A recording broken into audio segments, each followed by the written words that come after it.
সংসারের কাজের জন্য বছরে প্রায় ৩ কোটি টাকা বেতন, প্রতিবার গর্ভধারণে আরও প্রায় ২ কোটি টাকা বোনাস, আর পঞ্চম সন্তানের জন্মের পর একজন গৃহিণীর বার্ষিক আয় পৌঁছাতে পারে প্রায় $10 লাখ।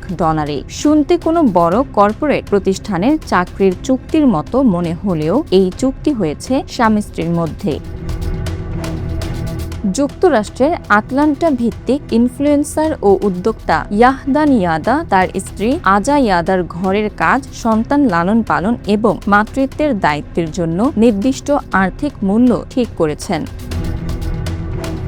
ইয়াদার ভাষায়, একজন স্ত্রী ও মায়ের দায়িত্ব সপ্তাহে 7 দিন, দিনে 24 ঘন্টার। তাই শুধু ধন্যবাদ বা প্রশংসা নয়, এই শ্রমের প্রাপ্য আর্থিক স্বীকৃতিও থাকা উচিত।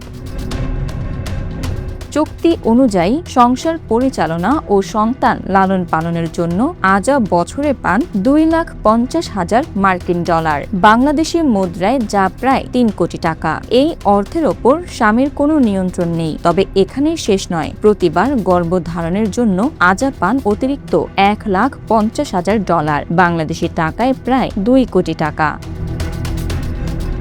ইয়াদার দাবি, গর্ভধারণের শারীরিক কষ্ট ও স্বাস্থ্য ঝুঁকির আর্থিক স্বীকৃতি হিসেবেই দেওয়া হয় এই অর্থ।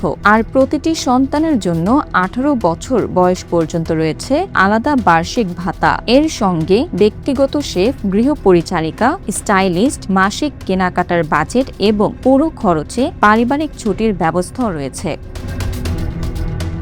বর্তমানে পঞ্চম সন্তানের অপেক্ষায় এই দম্পতি। সব হিসাব মিলিয়ে আজা ইয়াদার পারিবারিক পারিশ্রমিক বছরে প্রায় $10 লাখ পৌঁছাতে পারে বলে সামাজিক যোগাযোগ মাধ্যমে আলোচনা চলছে। Bangla affairs news desk.